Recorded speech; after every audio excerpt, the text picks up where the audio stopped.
This is the lair of the notorious Catwoman, the most unscrupulous, villainous, seductive. Adam, you always knew how to pay a woman a compliment. Julie Newmar, how are you, my old arch nemesis? Perfect. Just like this perfectly marvelous episode which features moi as the Catwoman. Psst.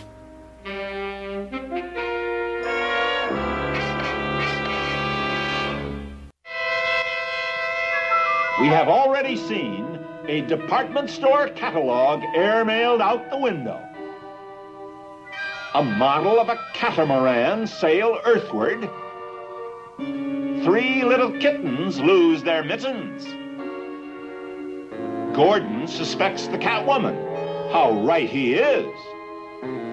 Batman and Robin seek to stifle the cat's meow. The dynamic duo calls for help from a newsman. Catwoman is a school marm, but the subjects are sinful. Batman and Robin spring a trap. It backfires.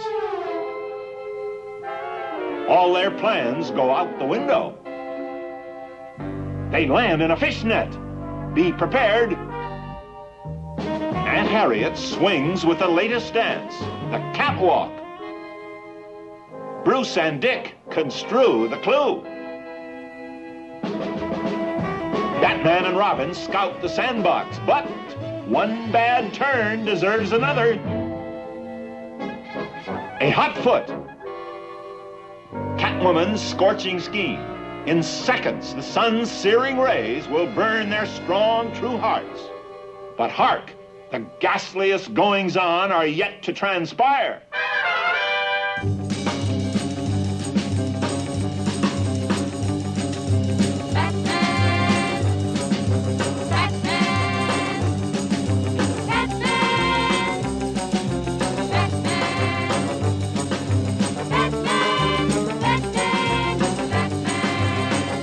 Welcome back, citizens, to an all-new episode of the Batcave podcast. It's your old bat chum, John S. Drew here, and we are back with another look at the Catwoman. Julie Newmar is back to astound us, to amaze us, and to, in some cases, arouse us, depending on how you look at the outfit, especially since it's gotten tighter this time. And I am joined by an old bat chum here for this particular episode. Welcome back to the Batcave podcast, Mr. Bob Greenberger. Hey, Bob. Hey, John, how are you this morning? I am doing well. I love Catwoman. I mean, even a bad Catwoman episode, and this wasn't a bad one, even a bad Catwoman episode is still a good Catwoman episode as long as Julie Newmar's there. Oh, absolutely. When this aired in 1966, I was 8 years old, and even I could tell, boy, this was someone to watch. Yeah, yes. And I did mention the tighter outfit because in the first season, the first episode, it actually hung a little loose on her there, her cat suit. They tightened it up for this second season episode. Well, it's interesting. I think they were definitely feeling their way through the villain costumes during that first half season. And by then they had also made the movie and needed the Catwoman costume for that. So I think it's just evolution. They realized they could get tighter and she could still move. Yeah. Well, it was definitely tighter on Lee Merriweather in the movie. I remember that. Yeah, so do I. Now, these two episodes, Hot Off the Griddle and The Cat and the Fiddle, aired September 14th and 15th, 1966. We start off right off the bat with a very simple and quick opening here where we got this thief stealing a catalog, a toy catamaran, and 3 pairs of mittens. And slowly, as each one is stolen and tossed off the building and lowered by a parachute, we get a little bit more reveal of it being Catwoman. I mean, it's pretty obvious based on the fact that she's pawing at the book, the catalog itself, and the cat has been circled on it there. But if you didn't get it, by the time we get to the third theft and the full reveal, and there she is, in her full glory, Julie Newmar, and with it, a quick call to Batman. Meanwhile, at stately Wayne Manor, home of Bruce Wayne and his youthful ward, Dick Grayson, astronomical events are taking place. Remember, Dick, don't look directly into the sun. It may cause damage to the retina of the eye. Right, Bruce. Gosh, isn't it exciting about the eclipse tomorrow?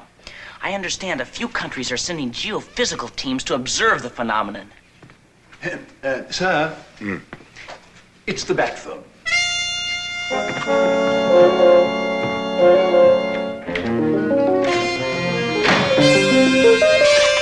Yes, Commissioner. Batman, we have every reason to believe that Catwoman is alive and living in Gotham City. We'll be right there, Commissioner. Catwoman has returned to besmirch the name of our fair metropolis. To the bat poles. I mean, there's no, discussion this time. This is where we start to see the by numbers sort of thing going. And I also have to wonder, because the thefts are so quick, we don't get anything as grand. We don't even get anything as grand here as we did in last week's episode with the Archer, where the Archer actually attacks Wayne Manor. Mm-hmm. Well, you know what? My observation in the opening minutes of the episode is that, yes, they got the template down. Gordon says, oh, no, it's a costume villain. We're in over our heads. We need help. Alfred summons Bruce and Dick to the bat phone. They go down to the bat poles. But to me, it also felt a little trimmed and clipped and to move things along. So I suspect some of these edits of the familiar, atomic batteries to power bits were truncated because the episode ran long. It's very likely. What I did like, though, is that we do get, once again, as we get in some of the episodes in the first season, the opening does play a part in the rest of the episode, in the sense of with Bruce and Dick. They're stargazing and talking about a solar eclipse that is going to occur the next day. It's a nice touch because, again, that'll play into the story later on. Oftentimes, you just have them doing something for the sake of having something to do so that Alfred can interrupt them. I credit that to Stanley Ralph Ross, who wrote the episode. It's just good writing to do that kind of a setup. Similarly, when they're in the Batcave, there's the reference to the adhesive of the bat rockets in the first episode, so it pays off in the second. Yes. And not only that, we don't see this very often, but there is a sort of continuity. It's not anything dwelt on for a long time, but Bruce says to Dick just before they go down the bat poles that Catwoman is alive. It's a reference to the first episode that she appeared in because she appeared to die at the end of that episode. Yeah, and of course for viewers, they had the movie in between. What you have to keep in mind is, she only appeared once in the first season, and this is her second appearance, plus the movie. See, now there's a question for you now. Is it possible that the movie actually takes place? I know they had no idea of this, but if you really want to get into continuity, the movie actually takes place after the third season because Robin drives the Batmobile in the movie. Oh, wow, I forgot about that. Yeah, so, and Catwoman is there, without any sort of reference to, oh my God, she's alive or any. Like, if you really think about it, the movie fits better as an end of third season story. Except for Batgirl. Except that there is no Batgirl, and suddenly Catwoman is changed again. Yes. But other it's a tough one to say from a continuity standpoint because the TV show barely paid attention to continuity. Right. From a production standpoint, the movie was always intended to be shot first, but they didn't have the time, so they quickly did it after the first season when they knew they had a hit on their hands and got it rushed into the theaters that August. The season ended in the late spring, and there was such fervor. That movie opened in early August, which really set up the second season to open huge. I have to wonder, though, because like you said, they had the movie planned first. How much of lessons learned? I would love to be able to talk to Lorenzo Semple. I mean, obviously he can't now. He just passed away recently. But I would have loved to have found out how much of the lessons learned from the first season played into a possible fast rewrite of the movie. Oh, I'm sure there was some rewriting between when the first draft was done and they thought it was being shot first to taking the lessons from the second. But from a tonality standpoint, I find it interesting because the tone of the film definitely seems to play it less straight and a little more comical which we see later in the second season. One of the things that strikes me about this Catwoman two-parter is that from a tonality standpoint, they're still playing it fairly straight and they haven't given in to the absurdities. Yeah, I agree with you there on that. Although there is an absurdity that I picked up, and it just started here in the second season, saw it last time around, and seeing it this time. Batman and Robin go to Commissioner Gordon's office. They have their usual powwow. And at the end, the two rush off to continue investigating the case. And Gordon... I have grown to realize that there are two basics in life we can be sure of. Death and taxes, sir? And Gordon looks straight at the camera. Batman and Robin. And he did the same aping. And I call it aping because it's just, you could see the look on his face as he's doing it. He did the same thing the week before when he was talking about how you could never replace Batman and Robin, looking straight at the camera. And I'm hoping that's not going to be a regular thing. You and me both. I think the writers really struggled with how to effectively use Gordon, and I like the fact they got him out of the office in the second part of this episode. Yes. Much like in the Riddler story we talked about previously. Yeah, anytime they get Gordon out of the office, and suddenly it's strange. He becomes more of a character instead of a caricature. Yes, absolutely. You know, he rose to the office of commissioner more, you know, for some reason, and every now and then seeing him out in the field reminds us, you know, he knows what he's doing. Right. Even though I think there are many times he gives in too easily and calls Batman for help, it's become a crutch. Exactly. Now, Batman and Robin go back to the Batcave, and we see that this time around the Bat computer has become the Bat Index. Last week it was the Bat File. It's the same Bat computer, though, with little touches on it, including what I'd commented on 2 weeks ago, the little mini screen that's on top, which I thought was just a nice little feature. But I got a kick out of this. He uses the Bat Index to find a phone number for a gossip columnist, hoping to place a tip in the paper.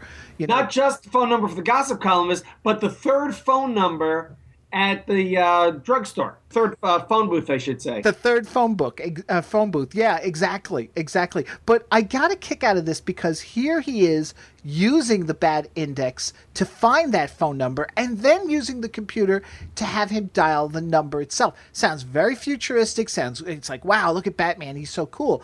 But just the previous season, he had chided Robin for doing the exact same thing. When Robin tried to look up a number on the Bat computer, he's like, are you getting lazy, old man? A phone book is just as good. And hands him the phone book. But not Batman. He gets to use the computer. Well, obviously, you know, time is of the essence sometimes, and you got to go with the technology. On the other hand, I thought it was dreadfully painful watching the rotary dial phone self-dial itself. Because that, you know, I'm sitting there going, come on, move the story along. Right. That did take a while there. I mean, obviously, if that were today, it would be a lot faster, but... You're done. Mr. O'Shea, this is Batman. Who? We met several weeks ago at the newspaper. You put me on. I wonder, could you do me a favor? Now, come on. Who is this really? Hubble? Leonard? This is really Batman.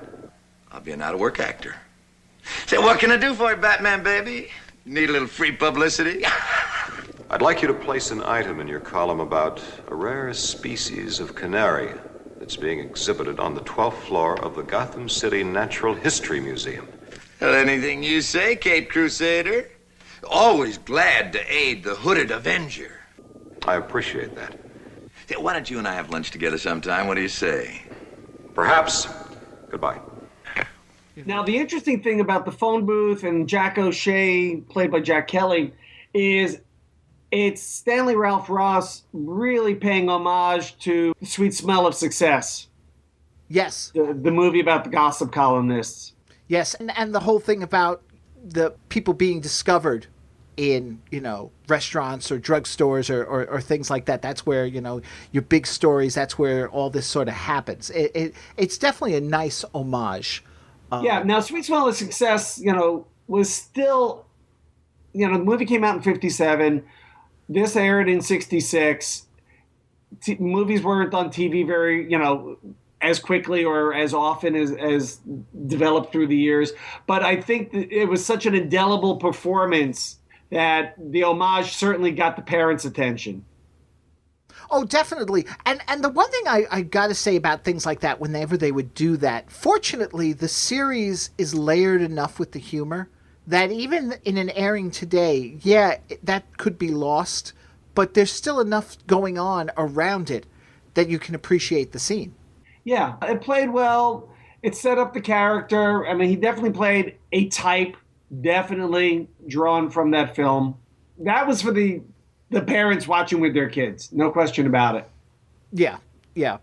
And he feeds, Jack this whole thing about a trap he's going to set for a rare canary that's being, is on display at the Gotham City Natural History Museum. And of course, Jack, not only does he say, fine, we'll print it up, but, he's got a connection once again. And I don't get this. I mean, this was something they did last week, too, with Alan Adale, who was handling the money for the Wayne Foundation. It's like you could have done this without, I guess more so it worked here because he is the gossip. He's got the news.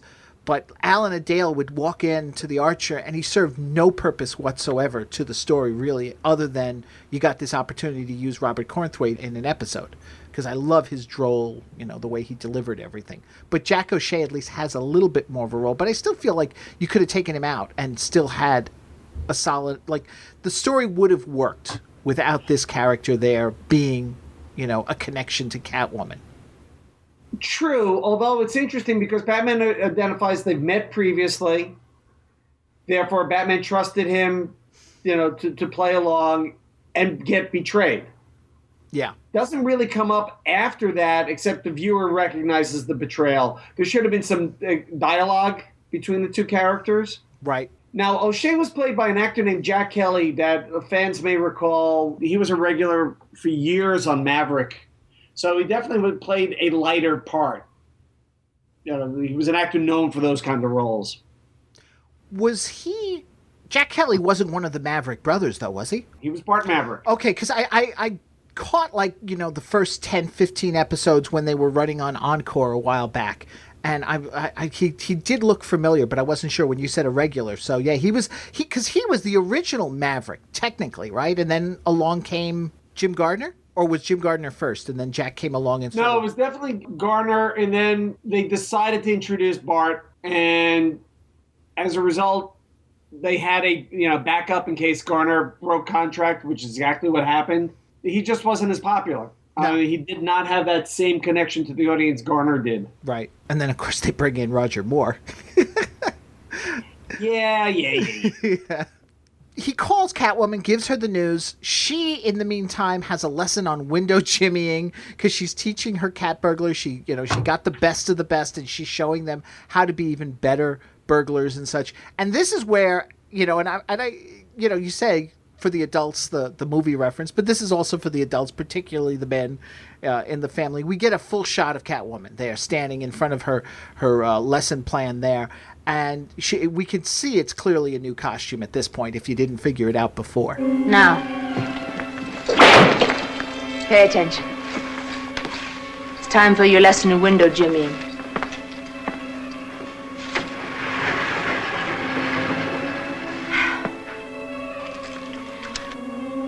After this, we'll have a short recess and discuss Batman and Robin's upcoming funeral. Indeed, and it shimmered, and yes, all the curves were clearly obvious. The thing about Julie Newmar's performance, which I really had forgotten through the dimness of time, she was a cat. Her dancing training led her to move like a cat, but the fact that she would purr and practically preen and clean herself. Just the way she handled herself, I mean, she really was Catwoman. Everything you would imagine a cat-based villain is to be. And was also smart enough to get the best of the best. I mean, rarely did the TV show ever identify where these thugs come from. They were always a handful of stooges the villain needed, mostly to get into the fight scenes. But here, she got the best for the best, identifying they were the best because everyone else got, arrested. Right. And was training them to get even better at burglary, which I thought was wonderful. It shows where these guys come from and get developed. What I thought was interesting, though, about the thugs this time around is that they didn't have code names. She actually calls them by their first names. John, Charles, and Thomas. Yeah. And I keep trying to find cat references to see the connection, and I'm drawing blanks. Yeah, no, Except for Tomcat. Tomcat. Yeah. That's about it, though. I mean, it didn't take away from anything, but it was odd because you're used to... I mean, after a while, like you say, yeah, they're just somebody for Batman to hit. They don't even bother with names after a while. But here, we're still at that stage where there's some creativity in that, and we just get their first names. My only figuring out on that is just that maybe she just hired them, so she didn't have a chance yet to codename them because she's not up on their personalities yet. That's a nice interpretation. I like that. Yeah. And you mentioned before, and we come to the part where we're introduced to the Batjets. Are those the Batjets you told me about? Yes, Robin. Each one contains enough compressed batchin to lift a 5,000-pound automobile more than 500 miles in the air. We haven't tested them yet, but we may have to use them eventually. Batman, you think of everything. You remember the Boy Scouts motto? Be prepared.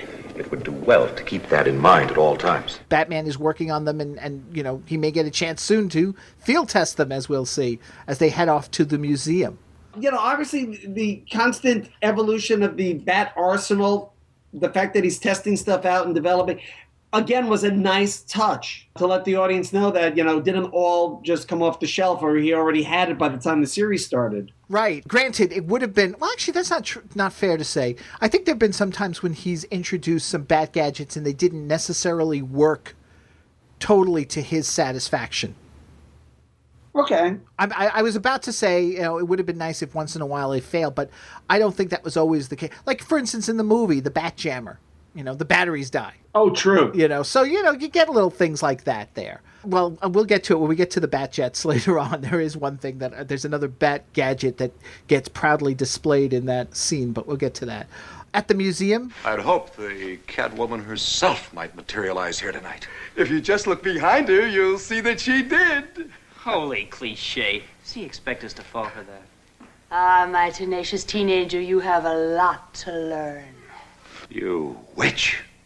Batman, with all your many attributes, you haven't learned the first thing about good manners. A gentleman would kiss a lady's hand. You are not a lady. You are a... Curb your tongue, Batman. I cannot tolerate a man with no breeding. All right, cats, get them. the Catwoman surprises Batman and Robin and a fight ensues. The fact that they got the one thief and he's talking to them and Catwoman and the others suddenly show up so silently, Batman and Robin don't notice until Catwoman speaks up. You and I can sense when somebody else is in the room. That's good Batman. Because he was so intent on questioning this one man, I don't know. I mean, yes, she's a feline and definitely would move like a cat and stealth and all, but I would be willing to bet you right now there was perfume involved. You know, that's true. Especially as she got almost right up, behind them there, that he wouldn't, Batman in particular, wouldn't sense her perfume. So they show up and then they fight. Enough! Enough! Cease this fiddle-dee-dee. Are you ready to capitulate? Parish forbid. I just don't see the reason for any further violence, especially since my side is losing. Holy weaponry! Look what she's got in her paws. I've got you covered with my cat darts. They've been dipped in catatonic, just enough to paralyze you for a minute or so. Holy D'Artagnan! You've made your point. What is she going to do with us? You can be sure her intentions are not honorable. I'm gonna throw you out that window. 12 floors straight down. I hope you enjoy your flight. Now we know why she hired cat burglars and not brawlers, because they weren't effective. I was going to say the same thing, exactly. She's got good burglars, but not good fighters. I don't believe it! What rotten luck!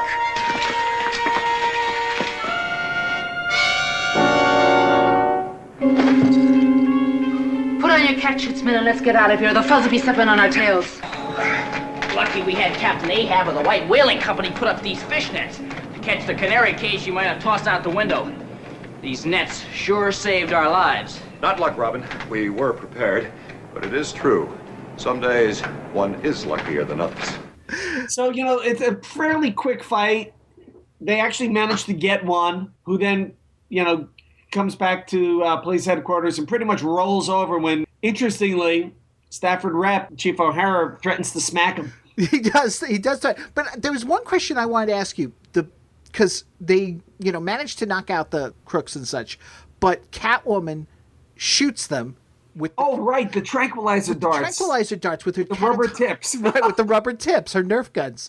But my question to you is this. Okay, they've got Batman and Robin. She says, throw him out the window. Oh, my God, that's horrible. And Robin goes out, and you hear the thud sound as he hits the netting below. How is it that they didn't notice that Robin was lying? Like, I would have held back and not, thrown Batman out. Instead, they throw him out as well. They're not the most observant. That was kind of weak storytelling. It was on multiple occasions she's trying to kill Batman, and at no point does anybody just pull out a pistol and shoot him. Right. They're tranquilized. All right, now what? Kill him already. And it doesn't happen. On the other hand, when they're thrown out the window and they fall to the net, a couple of points. One, Batman has already been schooling Robin throughout the episode about being prepared. And here's an example of being prepared. Yes, on the off chance we're thrown out this window, let's have some netting, which is an interesting touch. And then the fact that the netting came from Captain Ahab's White Whale Company. Which is, again, another great reference for the parents. And I have to give Stanley Ralph Ross a lot of credit for the script, because there's a lot of little touches like that. He was always great about that kind of thing, though, those kinds of details. And again, it's funny because he wrote the Archer episode the week before. And there are those touches, again, with the lines and stuff.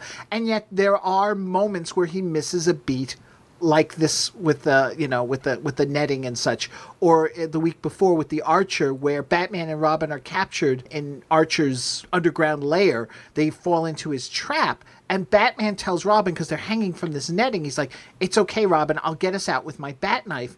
And we cut to a few moments later, Archer walks in with his men, and Batman and Robin are knocked out. And it's like, how did they get knocked out?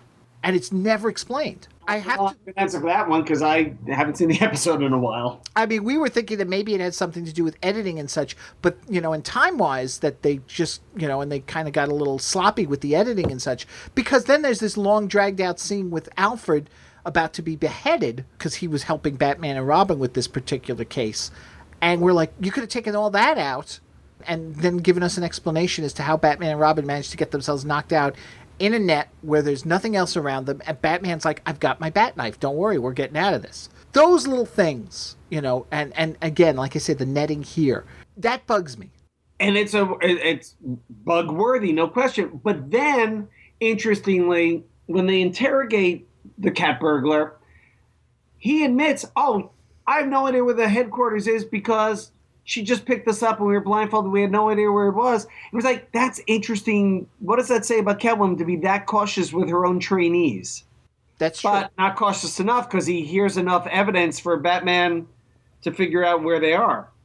Yeah, but that's a Batman, staple anyway. I mean, that, all he's got to do is just based on, even from the very first episode when he hears the trains running in the background on the tape that the Riddler sends. Oh, no, absolutely. But to me, the unique thing here was not only was she training these guys, but she wasn't trusting them.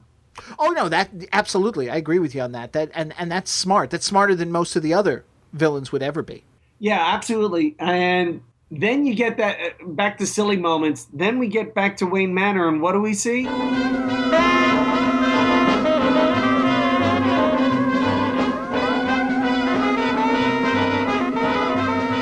on, Alfred. It's easy. Don't be an old fuddy-duddy. I'm afraid my dancing days ended with the Lambeth Walk, madam. Doctor's orders, war injury. Poor Aunt Harriet. Actually, poor Madge Blake. Poor Madge Blake, yeah. Oh, boy. I like rock and roll music as much as the next red-blooded average American teenager. But this stuff is awful. It's the latest dance. They call it the Catoosie. By Benedict Arnold and the Traitors. It started a couple of weeks ago at a new restaurant on the west side called the Pink Sandbox. So basically we cut to Wayne Manor, and what is she doing? She's clawing at the screen, and we realize she's learning the brand new hot dance. That I'm assuming never caught on back in the 60s, the Catoosie. Well, clearly, because whereas the Batoosie has survived, this one has been put on the trash heap. Yeah. You know, the fact that Madge Blake or Aunt Harriet is watching the equivalent of American Bandstand to learn the latest dance crazes does not match her age, right? No, I agree. And then she tries to get Alfred to get hip. She tries to get Alfred to get hip, and she claws at him. Yeah. Which I was like a little uncomfortable with. Yeah, well, it's the most playful you see Aunt Harriet, I think, in the entire series. But it's not age appropriate for the character to be watching this show. No. It suited the story because seeing the Pink Pussycat Club there gave Bruce the clue he needed to connect the dots. But it made no sense from a character standpoint, which to me then becomes bad writing. I agree. And it's those kinds of things when it becomes more about servicing the plot to move the story along, you're willing to sacrifice, what's already been established in terms of character that I have a problem with. And it's going to happen as we move along with the rest of the series. Yeah, I think, that's where success, I think, made them either sloppy or they focused on the wrong elements to maintain the success and lost sight of some of the stuff that made the story, the show good, which was it made sense because they were telling effectively police stories with heroes and villains. Well, in the end, that's what it is. And, like you said, despite that, Bruce is able to figure out that, it was called the Pink Sandbox, by the way. Sorry. That's okay. Yeah, it was called the Pink Sandbox, and that Catwoman is using it as a cover for her operation. So they go as, Batman and Robin, which I do admit, I do like things like this. When Batman was in, the What a Way to Go-Go, the Disco a Go-Go, whatever it was called in the Riddler episode. Oh, yes. When he goes in like that, these two here, there's the Clock King episode coming up where they go to a drive-in and they're just sitting there having burgers. I like things. I don't know why. That kind of stuff I find hysterical. Well, the fact is, wherever they go, Batman and Robin are pretty much left alone. Like in the opening scene of the Batmobile arriving in police headquarters, they run out and there's pedestrians like 2 feet from Batman, and they just look at him and let him go by. That's true. It's not like same thing at the discotheque. It's kind of funny because given the lighting in the 60s go-go dancer costumes and all, they did not look as out of place. That's true. That's true. And of course, at least this time he didn't order an orange juice so he could get drugged. Yes, yeah. Well, he didn't get a chance to eat anything because they're sitting at that booth table there, the Hollywood style, but a smaller version, and it spins around and captures. They're captured by it. That old trick. And again, in true Catwoman style, we don't get right to the death trap. She plays with them first, like she did in the first episode. The early cat catches the Batman. Don't bother, Batman. This glass is shatterproof, bulletproof, and that proof. What are we gonna do, Batman? What are you gonna do? You're gonna die. I'm not just pussyfooting around this time, Batman. You can't frighten us with any of your threats, you feline sorceress. Take heed. We shall overcome your satanic schemes. If we went on opposite sides of the law, Batman, I could go for you. In a small way. You're about the only man I've met lately who'd be worthy of me. Holy lovebirds, I think she's sweet on you, Batman. The Joker called for a date last Monday. He's fairly attractive. But I can't stand his green hair. And the Penguin's too small for me. Your problem is you've been running around with a bad crowd. Enough of this moralizing, Batman. Nobody likes a preaching crime fighter. Batman and Robin, your time has come. Prepare thyselves for the hot foot to end all hot feet. Charlie, switch it on. You know, having them in the room and having the floor become all hot and such that they're hopping around like crazy. So hot you can, fry eggs on the floor. It's amazing how two such athletic human beings can be so ungainly. Well, the fact that she actually makes them dance with the hot foot bit and then ups the ante by showing them how hot it is by dropping the egg yolk down there to fry.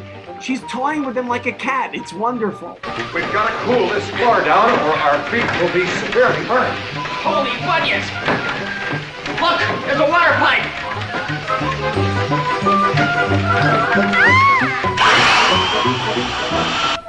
Little do they know that pipe contains liquid catatonia. Fumes will drive them batty and knock them temporarily out. What I didn't get was, though, is that, Batman figures, let me cut this pipe open, and any liquid there will cool the floor down. Smart thinking and such. But then it's actually filled with the catatonia, so they're knocked out. And I'm like thinking, God, they just dropped to the floor. And how long did it take either Catwoman's henchmen to get down to them to bring them out of there, or for her to turn off the floor so that, it's not like that floor is going to cool down automatically. So they're burning.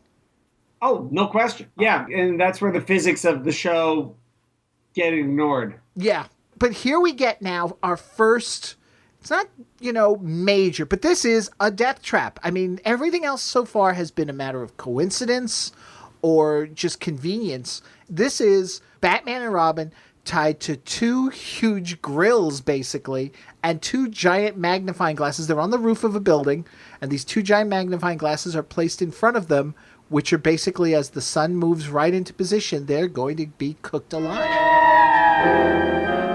Is their goose really cooked? Will Batman and Robin stew in their own juice? Are all their plans and dreams to go up in smoke? The answer to these and other burning questions tomorrow. Same cat time, same cat channel. The giant magnifying glass is not exactly something you can get at Walmart. No. But it is so from the comics of the era with the giant props. I mean, it's so Bill Finger. Absolutely. And yet that's the kind of stuff that people point to and go, that's what ruined Batman. And it's like, that was Bat. I mean, for pretty much the late 40s through the early 60s, it was giant props. Mm-hmm. Death traps, the whole bit. Now, once again, if you want Batman dead, just kill him. He's already unconscious. You already have him trussed up. Just pull out the gun. It just beggars the imagination that, you want him dead, kill him already. But that's the way it is with all, whether it's James Bond or even Doctor Who. You got them right there, just shoot them. But no, they need to pontificate, they need to linger on it, and then leave them to their fate. It's almost like every villain does give our hero, whomever he or she is, a fair chance. I guess a weakness in criminal pathology. Mm-hmm. I'm sure there are learned papers on this I've never read, but I'm sure they're out there. That would be an interesting thing to do. Just have like a short story. Say it's the first in a series of this hero versus this villain. And by the end of the story, the villain just shoots the hero and go, that's it. Series over. Funny. Just as a quick thing. In this case, she needed to kill Batman and move on. Mm-hmm. And here we are at the halfway point of the two-parter.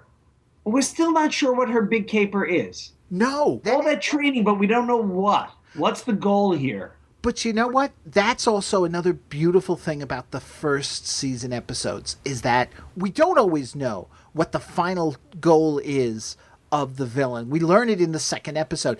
Again, that's going to be something that as we go along, we're going to get that right away, and then it's just a matter of connecting the dots and following through, and it's sort of like from scene to scene. Here, we don't know, and it's beautiful. I love it.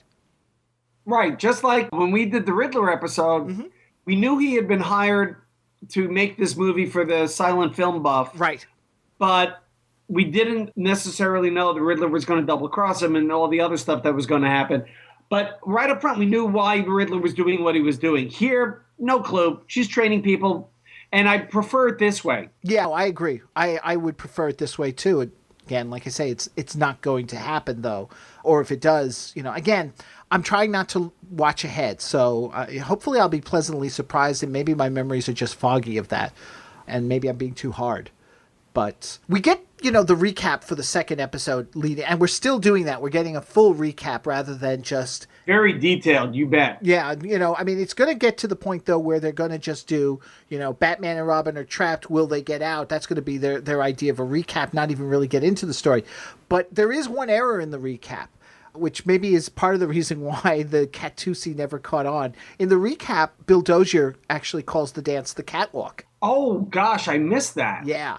So it's a small thing, but still, if you're trying to catch on a craze there, you better get it right and call it what it was. And I love this. Remember that eclipse we talked about at the beginning? Well, here it gets to play into the whole thing because... What time is it, Robin? What time is it? Who cares what time it is? Judging from the position of Old Sol, in just 16 seconds, we're going to have a respite. How can you tell?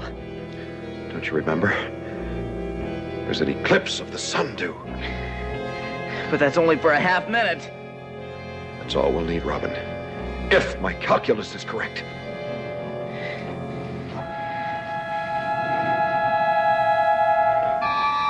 There it is. We've only got one chance, Robin. Do exactly as I say. Right, Batman. Move the magnifying glass precisely 14 degrees to your left. I've calculated the azimuthal equidistant projection of the sun's rays. But be careful, Robin. 1 degree too little or too much, and your hand will be reduced to an ash. And they're able to get free as the ropes on one of their arms are, burned off. For me, some of the fun of that is that Batman has done this mental calculation in his head, reminding you how smart a crime fighter he is. He's so smart. And again, I don't buy this. This was another part for me. This is where I start having this is the Riddler complex with later Riddler episodes. Catwoman makes a reference to Onwards to Mount Gotham. And, Batman asks Robin, where's Mount Gotham? And Robin's like, I don't know. Oh my God, I got to go check my geography books. And he's like, no Mount Gotham, But what is the tallest structure, the tallest mountain, and it's like from that he's able to divine Gotham State Building. I just didn't buy it. Yeah, I did not buy it either. It was a little bit of a leap. And let's face it, you're a city. Of course you're not going to have a mount, It's like, come on. It's funny. If this were a Riddler episode, I'd accept it. Because that's the kind of twisted logic. I don't expect that kind of twisted logic from Catwoman. Yeah, I can see that. I just don't. I expect her to be a little bit more straightforward. She's also not one really so much to leave clues behind. Not in the slightest. No. So it was a bit, I don't know. But we do get a great new PSA, though, here this time around, because they make it to the Gotham State Building, and... Oh, better put 5 cents in the meter. No policeman is going to give the Batmobile a ticket. No matter, Robin. This money goes toward building better roads. We all must do our part. Good citizenship, Holy taxation. You're right again, Batman. A nickel well spent. Yes. To keep your government functioning. And I wonder, just like, as silly as it was and as laughable, like, how many people actually watched that back then and said, he's right. We had throughout, there was things about common courtesy, proper grammar, things like parking in the proper parking zones and stuff like that. So this, it's just Batman being the role model a hero is supposed to be. Most heroes, however, don't pause to give lectures in the middle of, cases. No, they don't. So they make it to the Gotham State Building. They find out that there's going to be a gathering up in the upper floors. They didn't say penthouse. I don't think they did say that. No, they did not. No, but the upper floors by one Zubin Zucchini, who is going to be selling off his 2 rare Stradivarius violins. And I love, though, because while they're finding that out, Catwoman has made her way to Minerva Matthews, a wealthy recluse, who is actually going to attend this gathering. They didn't make any effort to cast somebody else to play Minerva initially. It's still Julie Newmar in the outfit. And they just do the back and forth scenes. You know, we don't get any split screen or anything. We don't need anything like that. But because she's heavily covered up with the glasses and the hat and the pink coat and all. But in reading up on some of the background of the episode, I like the fact that Newmar got the script, saw what she had to do, and actually went out and studied how old people moved.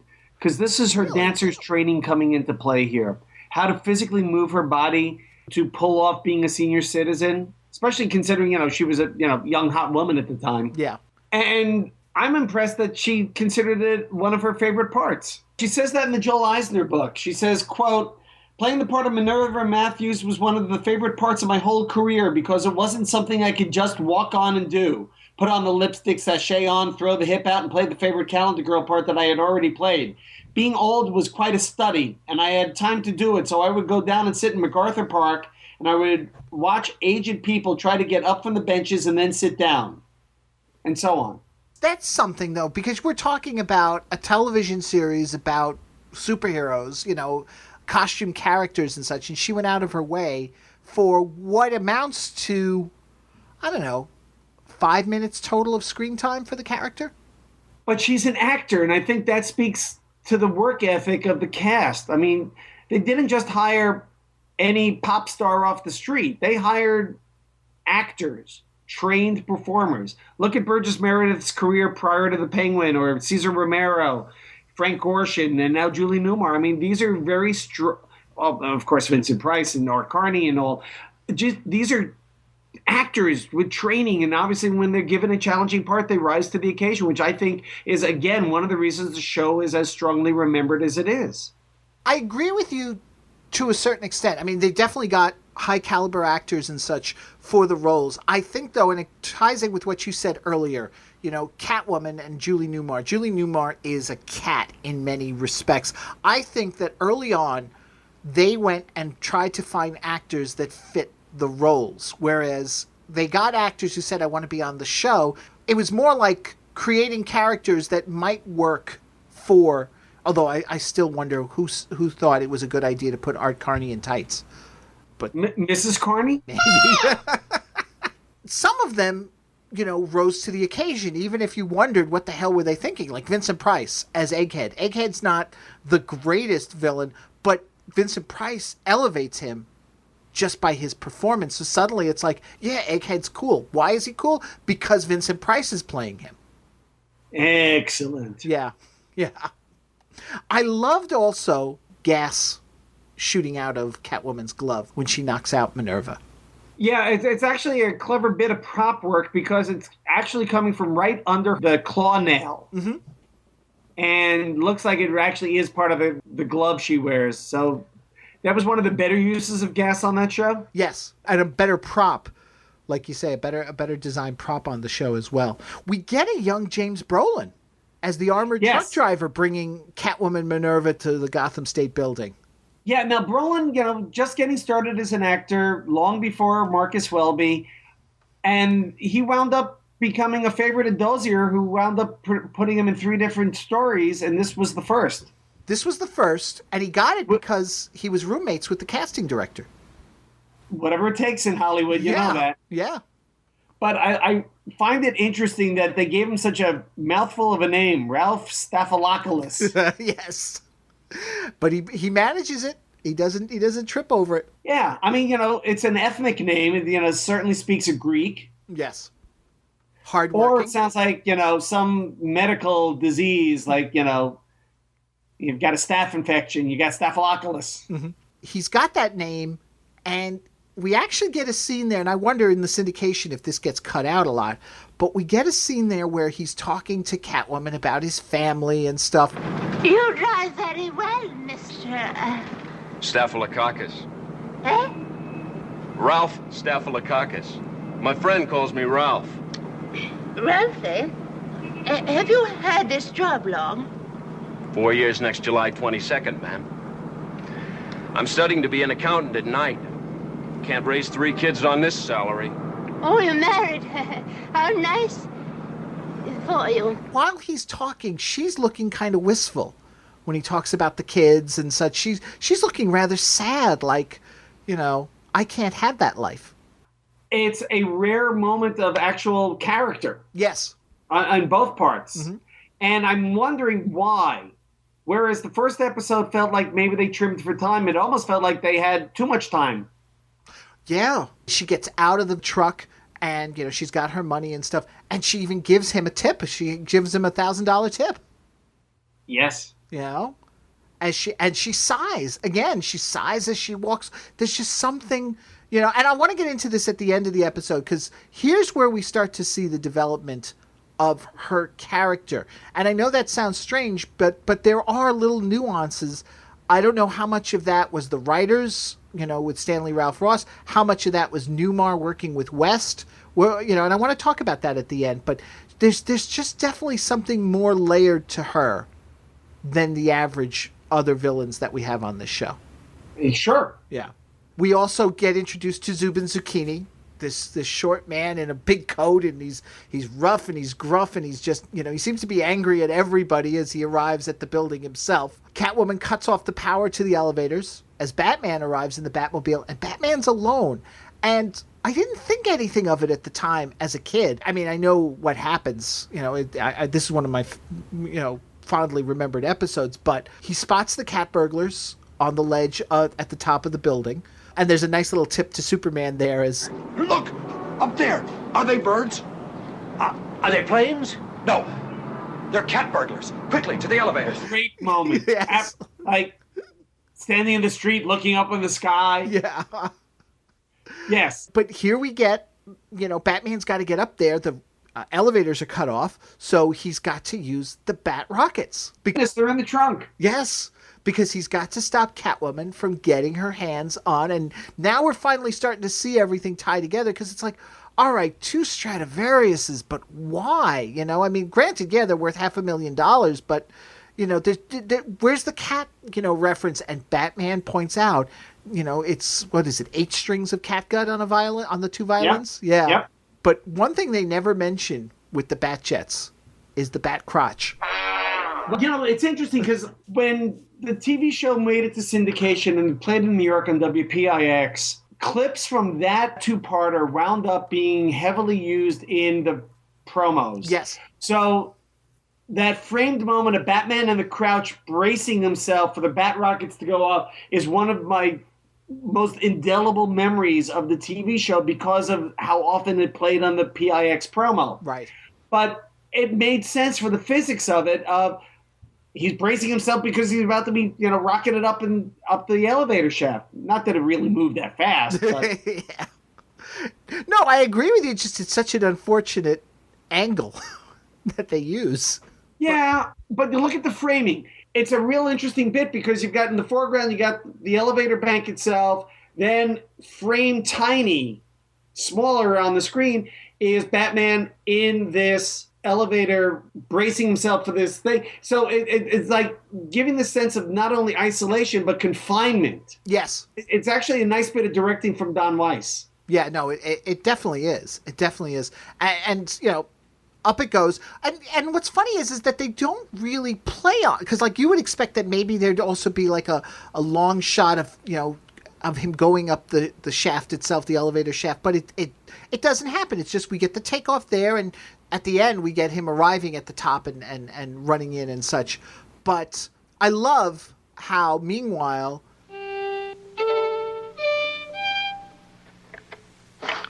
Seems to be an excellent tune. Ought to be. Paying enough for it. There's only $499,000 here. Ah, I tipped the young driver $1,000 for being so sweet. Didn't think you'd mind. Tip him with your own money. It is my money. You old goat. It's my money now. A deal is a deal.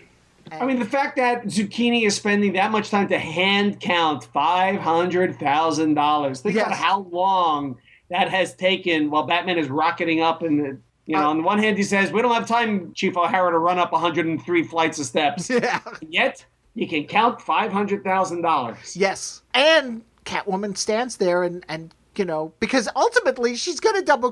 Why are you wasting time letting him count? Yes. And also, counting for $500,000, there's plenty of time to possibly see through the disguise, considering she herself has been in a disguise. Yes. If you sat down and actually timed it, this whole thing starts to fall apart. It's a little loose. Yeah. But I do she reveals herself as Catwoman, and then Zucchini reveals himself. And as a kid, now I know, having watched it numerous times, but as a kid, I thought it was a great little twist that was Robin in disguise. Yes. It's certainly one you don't really remember and forget that he does this. It's a nice reveal. And there are parts of the story that move quickly enough. You don't stop and say, wait, Batman's here. Where's Robin? Exactly. I think that's part of what makes it work is because it does move along enough that you don't get it. And once the reveals are done of the two of them, out come Jack, the gossip columnist, and the cat burglars. They grab Robin. They're going to toss him out the window again. And all right, this is one thing. It bothers me. I know it sounds silly and all, but they talk about their getaway rocket, which is clearly labeled getaway. I don't know why that bothers me. Oh, that is so absurd. I laughed silly at it. Yeah. I mean, I think it went a little bit too far. And they're about to toss him, and I love this. Unhand that boy, and be quick about it, or I'll know the reason why. Batman comes running in. It is clearly Adam West. You can see from it. And he leaps over those plants. It was just a nice touch. I don't know. Oh, absolutely. Whenever you get Adam doing the stunts, it just always added something to it. And I love the line when he's like, unhand the boy or I will know the reason why, or something like that. And of course, the rocket won't launch right away. So the fact that she's sitting there pressing the go button rather than running away down the steps maybe.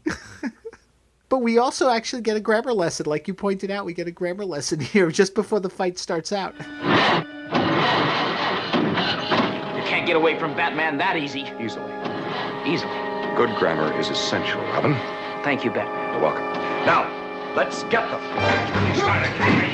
It's, those silly moments of, playing it straight, but it's like, just feels oddly placed. Right. And in the fight itself, Robin uses the shoes are tied ruse, which I never understood that one, because he's done that a couple of times where he'll just point at the shoes, they go, huh? And it's just like, bang, no words, nothing. It's just gestures. By this point, we had definitely gotten to a set of standard choreographed moves from Batman and Robin, which might have been just a time-saving bit on the stunt coordinator's part. Careful, Robin. It's quite a drop. You contemptible cat burglar.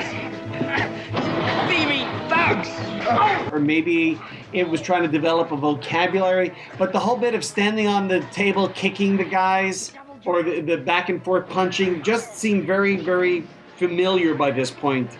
Yeah, they finish them off. Catwoman, though, finally has given up on the rocket, and she's run out onto the ledge. Catwoman's escaped! I don't think so, Robin. She knows the place is covered. She must be out on that ledge. Be careful, Catwoman. There's no way out. Come back. I'd rather die. Don't be ridiculous. You convinced me. Take hold of this bat rope. Secure it about your waist. And, she panics and such, and she can't, and God, I'm like looking at that going, she's in that tighter outfit. She's got these high heel boots on, and she's on this ledge trying to hold it all together. And Batman tells her, drop the money, drop the violin. I'm thinking, a sack of money dropped from a 102nd story building is going to explode when it hits. No one's going to catch that thing. Well, yes. But he tells them, someone will catch it below. And drop the violin cases because the violins are fake anyway. So, all right, fine, but you're going to shatter that down below as well. But they managed to bring her in, not without first, though, having the peril of, her falling over. And then Batman himself being knocked over. And they're, like, holding on to each other on the rope there as Robin brings them in. How can I ever come back to you again after all you've done for me? Let's hope it never comes to that, Catwoman. Because in the end, veracity and rectitude always triumph. Batman, are you spoken for? Marriage dates are going steady. My crime fighting leaves me little time for social engagements. Boy, have I got a girl for you. Which ties in with what I was going to say about the development of the relationship. In the first episode, Catwoman is just straight up bad. I mean, there's nothing there that suggests that she has any admiration for Batman. But now, and she says it, you risked your life for me. And that means something to her. And we saw earlier that whole wistfulness. There is that little soft side to her, and they're going to play this up more and more. You know, she's always going to be like, Batman, you know, you and I, we'd be great together. But there's still that little problem of, well, there's two problems. One is Robin, and the other problem is I'm bad. Well, you know, what's interesting is Julie Newmar, back in the first season, was hired on a Friday to start shooting on Monday and had issues with the way the character was written in the script. And according to Adam West in Back to the Batcave, was talking about the fact that she wanted the character not to be as flirty with Batman, at least in the first two-parter. She was a villain. She is a cat burglar and evil and wanted to play it that way, who then warmed up to Batman. And here you see that in her second appearance. Yes. It's a real interesting, thoughtful part on Newmar. Shows, again, her training from the actor's studio. And it's funny, too, because in the final scene, when she's in the police commissioner's office and she's being led away to prison, you know, the trial, it's weeks later, the trial's already happened, because she's, on the one hand, she's like, you know, I thank you for everything you've done, but mind you, he did testify against her. So she remembers that, and he's like, well, I had to do what I had to do, you know. But there's clearly something brewing here that they'll play up more as she makes further appearances. The interesting thing, again, is West says of the three women to play Catwoman, Julie was his favorite. One, because they spent 6 episodes together getting to know one another. They were the same age, so had a lot of the same background and experiences. And apparently was unattached at the time. Ah, there you go. Not that they ever dated, despite the gossip columnists saying they dated. Right. But he obviously had a very strong affection for her as a performer and their chemistry together on screen, which is definitely seen first when they're being hauled up the side of the building, and then when she, rather than kisses him, basically strokes cheek to cheek, which is what cats do. Yeah. And gave him a little meow. Yep. Yeah. The writer, Stanley Ralph Ross, I mean, we've talked to, you know, he's one of the stronger writers for the series, even though there are some faults in this one and in his previous one. And I had to wonder, I say his previous one, I mean the Archer, not the previous Catwoman story. I love the previous Catwoman story, but I had to wonder if maybe he agreed to do the Archer story in exchange for getting to do another Catwoman story, because this one plays more to his strengths, whereas the Archer seems to be one of those things where it's like, okay, we're doing this story. It's got Art Carney. It has to do this, this, and this. You know, there's clearly no knowing. You know, Ross wrote 27 episodes. Wow. He clearly was one of Dozier's favorite authors or go-to guys to work with. He clearly got it. And I think some of that has something to do with the fact that he's an actor and a writer. You know, you look at his credits, he went from comedy to drama, drop of a hat. Right. He actually helped write songs for the great Alan Sherman, who was one of the big parody folk singers of the day. Really? Yeah. I got more trivia for you. Okay. When Batman was so popular, there was that really god-awful Wonder Woman presentation short. Yes. He wrote that. See, now that's funny, because he wrote that, and then later he developed Linda Carter's show. Right. And he went on to write 60 of those episodes. Wow. So, I mean, you know, he definitely got it. And I got 2 more pieces of trivia for you. Okay. Stanley Ralph Ross, the voice of Gorilla Grodd and Brainiac on Super Friends. Yes. And the voice of Perry White on the 1988 Superman animated. Which you and I have differing opinions on. Indeed. Yes. But, you know, it's just interesting to see he never strayed from the heroes. No. No, he didn't. Throughout his career until he died in 2000 or so, you know, he definitely had this connection. A fondness and someone who got it, but at the same time could have fun with it. Now, same could be said for Don Weiss. Don is a veteran director. He started in the early 1950s, and he directed pretty much until his death, also in 2000. But he also bounced between sitcom and drama pretty much until the end of Batman, and then he almost went exclusively dramatic. And I think it's those mixed sensibilities of being able to do both comedy and drama, as opposed to being known for one or the other, help ground this two-parter. I think it's why it's a more successful episode. It's also a credit to Ross because he's able to make that sort of balance, and for that matter, Don Weiss, because, we've mentioned before, there are certain episodes from the first season where there were two writers. And if you look at their background, one was the dramatic writer, one was the comedy writer. And it worked, but, they did their areas, whereas, Ross does the whole thing. He's the whole package, so to speak. And I think that's a clarity of vision, which I think helps the show a lot. And I'm sorry there wasn't more of that. Weiss wound up doing only 4 episodes, which is a shame because I think some of the stories might have gotten better, or he may have gotten better performances. Carney's laconic performance, or even Michael Rennie later in the year, could have gotten more out of them. Yeah. I forgot about Michael Rennie as the Sandman. Oh, you'll get there. Yeah. What's your favorite Bat gadget in this episode? Or was there one? There really aren't a lot used. No Batarang, barely the Bat rope. So I'm going to go with the Bat Index because it was forward thinking. Yeah, I agree. That was... I know we have the Bat rockets and stuff, and they're kind of cool, but it's really just a rocket, with the bat attached to it. But the Bat Index, because, there's just something very futuristic about it. I still, I'm going to enthuse about it. I just like that sleek design of that little screen there. I think it's cool. And it's a shame because it disappears. It's amazing how cool the set designs were, especially for the Batcave and the gadgets, which is why I think it endures, because somebody put some thought into it, and they clearly spent the money on that. You look at Catwoman's sets, she's sitting on that throne, but behind her is a curtain. They didn't want to, do a full set. They definitely were saving money where they could. Oh, yeah, no, absolutely. Absolutely. And yet, despite that, it still has this look of something like large, spacious. Yep. Trivia question for you. In the episode, we talked about how Madge Blake, Aunt Harriet, is dancing the Cattusi. What's the name of the group that's playing the song? The ever popular and eminently forgettable Benedict Arnold and the Traders. Yes, there you go.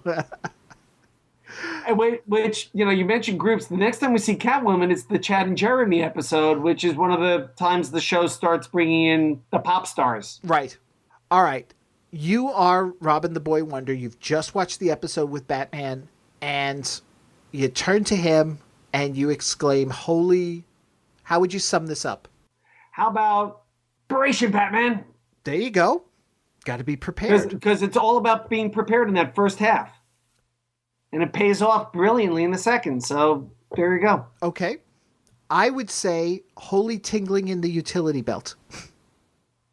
Below the belt. Below the belt. Adam West was always feeling something stirring below the belt. Yes.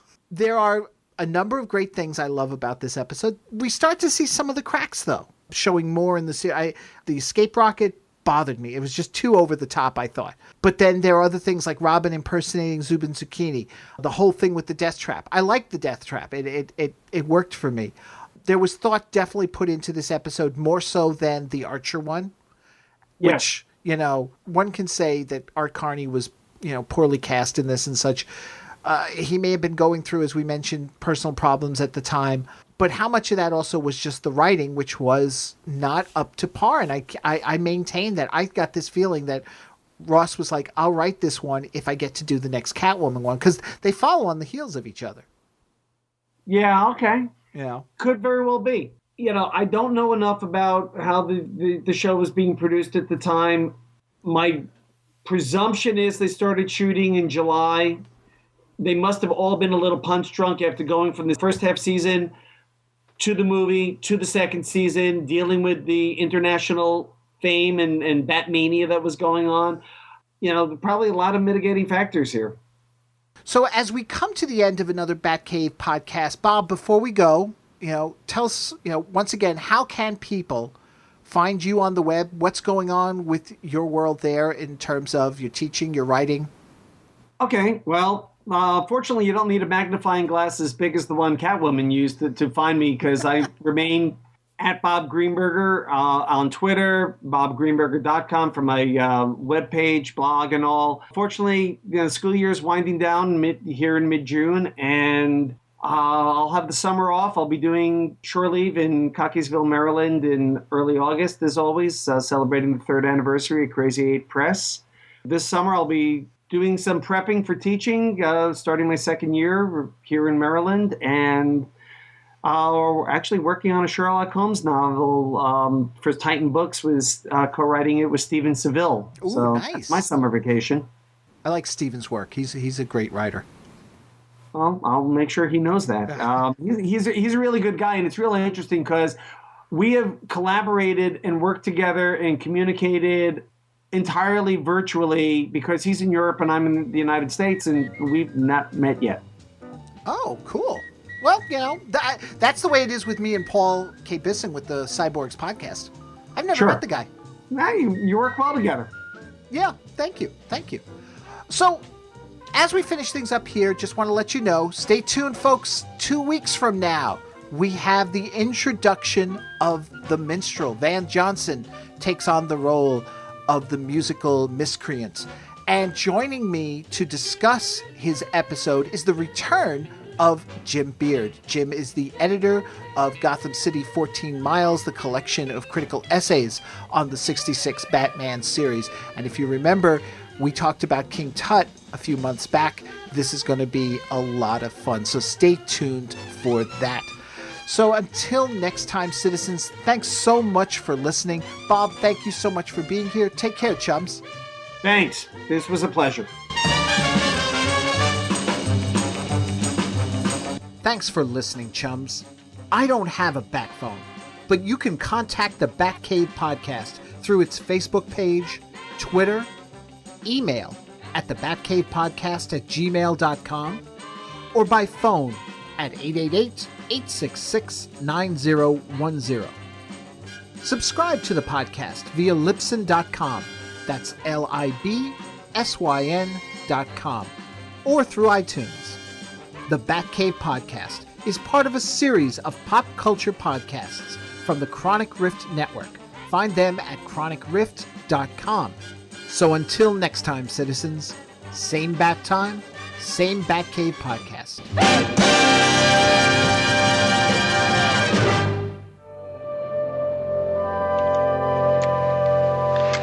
Well, Catwoman, I guess that's goodbye for 10 to 20 years. You've been really swell, Batman. What with testifying against me at the trial and all. You'll never know how much I appreciated that. I have to do my job, Catwoman. I guess you do. Don't fret. With good behavior, you could be out in 7.5 years.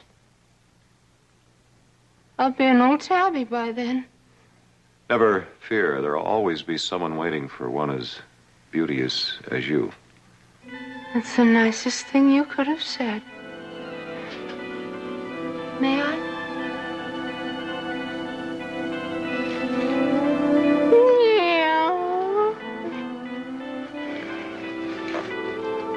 Au revoir, Batman.